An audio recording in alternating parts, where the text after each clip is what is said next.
the promise keeper. How many say amen to that? Amen. Just being open and being here today is a miracle of God. By the grace of God, we are here gathered together so that we can celebrate this amazing, amazing book. And the name of the book is The Marvelous Mill on Market Street. And it is because it is marvelous. But it's marvelous because of the people that it hosts. It hosts children and teachers and staff and community and people that love Christian Ed. So we want to thank the Lord. Father, we thank you. Holy Spirit, we ask you that today would not just be any common day, which is not. Today we give you this assembly. We say, God, have your way in the midst of your people. Truly, you have done marvelous things in the almost 49 years of existence.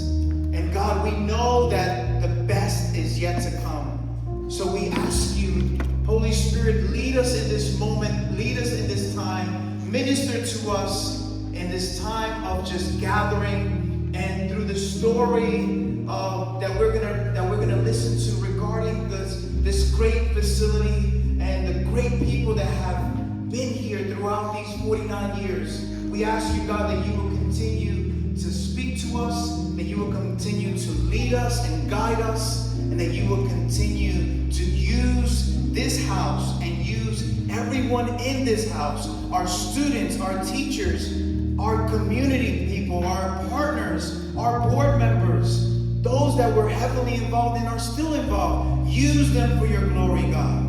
We thank you. We thank you for everything you've done in these 49 years, and we thank you in advance for the years to come here at Dawn Treader Christian School.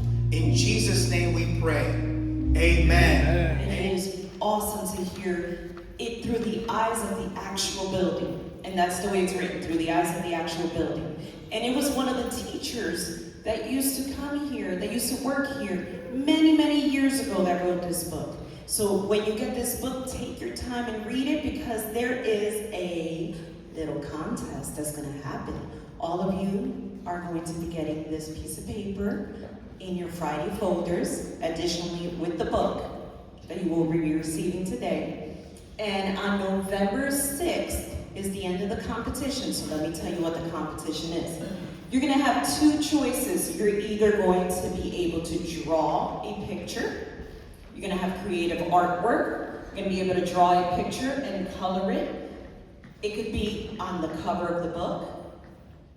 It could be on anything pertaining to Dawn Treader, any vision, and it explains it here, any vision that pertaining to Dawn Treader, and whatever is in your heart. The second thing you can do, so you can either choose to draw a picture, or you can choose to write an essay about Dawn Treader Christian School and what it means to you, or what you would do to improve the school. And there are going to be judges that are going to judge your different things, and they're going to select the winners. And the winners will get I think it's a pretty cool prize, because somebody asked me about this right at the beginning of the school year. So it says the top 2 winners will receive an incredible prize package.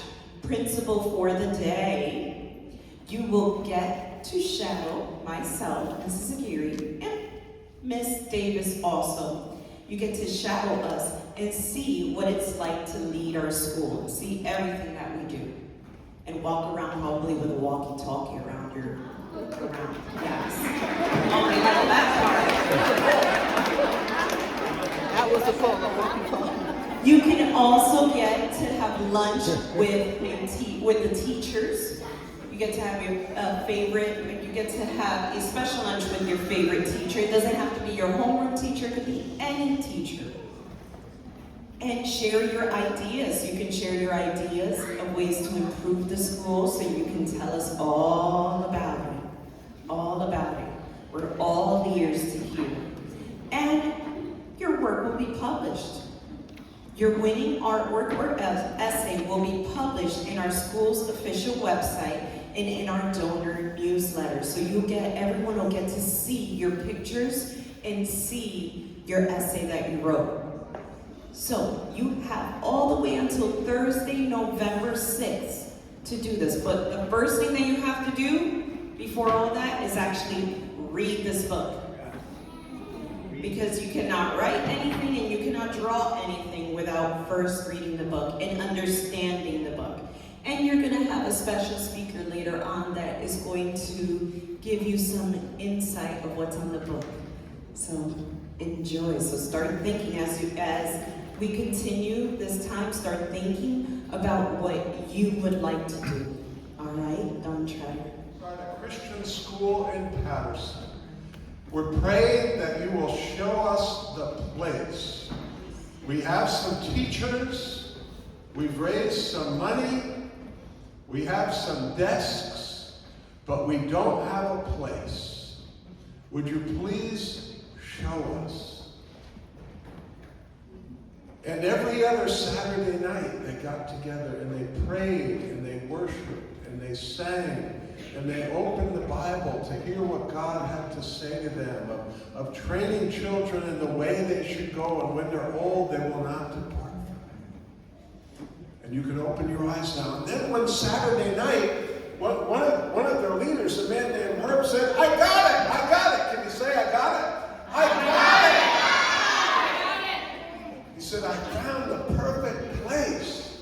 They were going to tear it down, but they're not now. They were going to put a highway there, but they're not now. The mayor's wife handcuffed herself to a bulldozer and got the whole area declared a historic district. You want to see it? Oh, it's beautiful. It's big. It's 4 stories high. It's 50 feet wide. It's 200 feet long. They said, oh, wow. And so we brought those people who had been praying. And they came outside. And what they saw was all boards on the windows. Everything looked broken down. I said, this looks scary. This looks more like a haunted factory. And he said, oh, wait till you see the inside. And they opened it. And the rats went running away. And there was all the windows were covered with wood and plywood. And there was stuff everywhere. And there was paint on everything. And there was an olive creek and wooden old floors.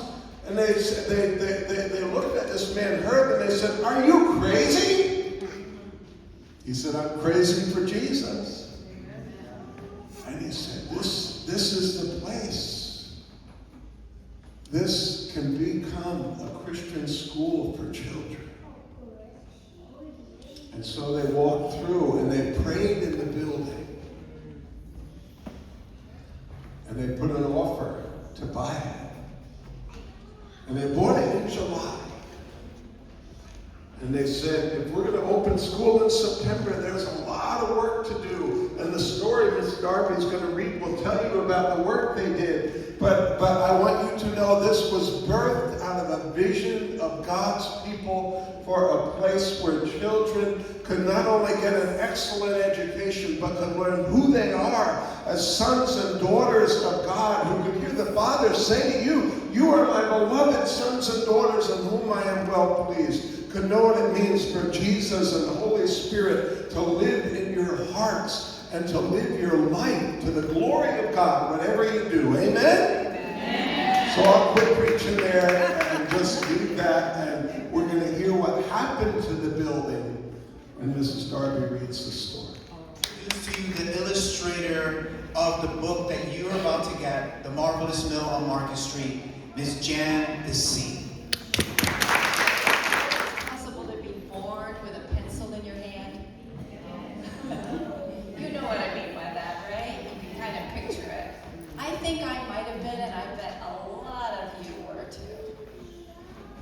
I can only remember, as soon as I could hold a pencil, drawing all the time. I think when I was maybe 5, my aunt gave me a big ream of newsprint paper. So that's like the paper before they print it for the newspaper. Big sheets, like a poster size. And I would fill that with drawings of whatever I that came into my head. And that was just mentioned too, how much words and pictures go together. You need all the senses that God gave you. You need to listen with your ears, be observant with your eyes. You have an imagination. It's something I like to call a mind's eye.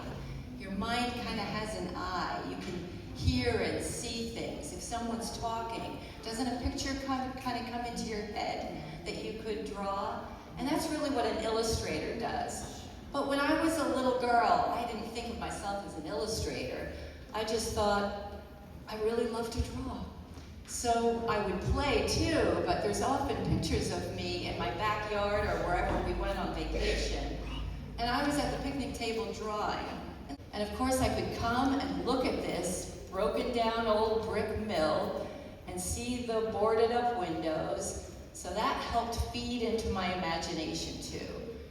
So when they asked me to illustrate this book, that's what I did. I read this beautiful story, and the words became pictures in my mind. So I'm always kind of seeing things in my mind. So once the book was finished, you'll hear about that too. Nothing ever really became of it for many, many years, and I forgot about it until I got a phone call in the last year. And it reminded me, oh yeah, once I saw the pictures that I drew when I was quite a bit younger, it reminded me, and I thought, what a great thing to come back and see all you dawn treaders.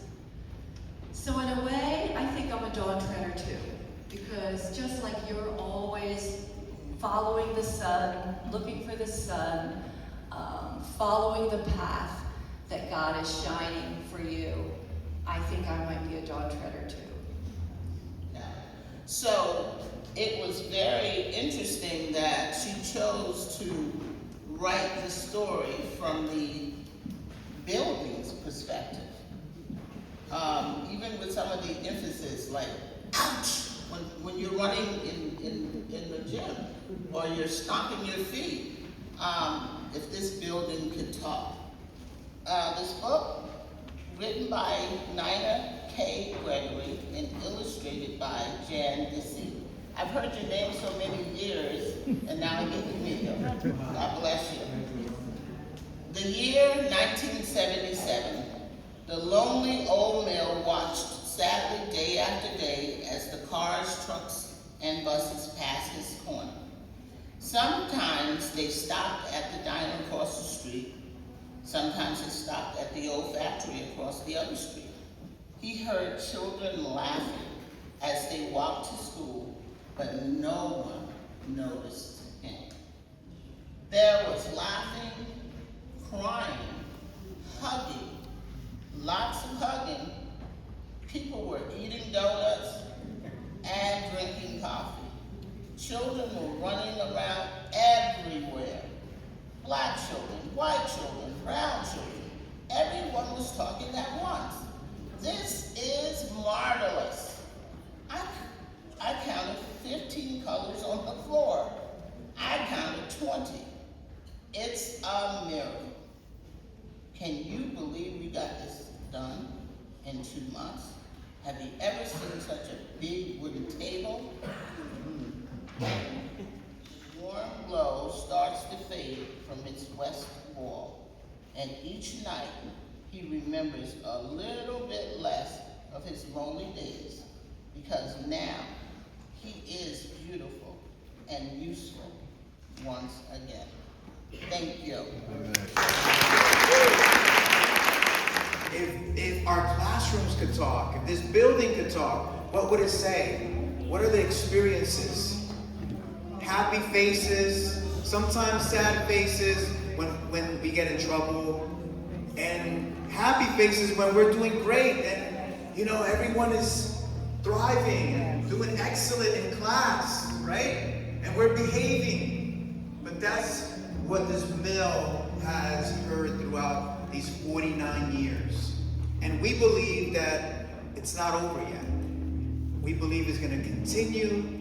We believe that when you get older, you're going to tell the story about this marvelous mill on Market Street.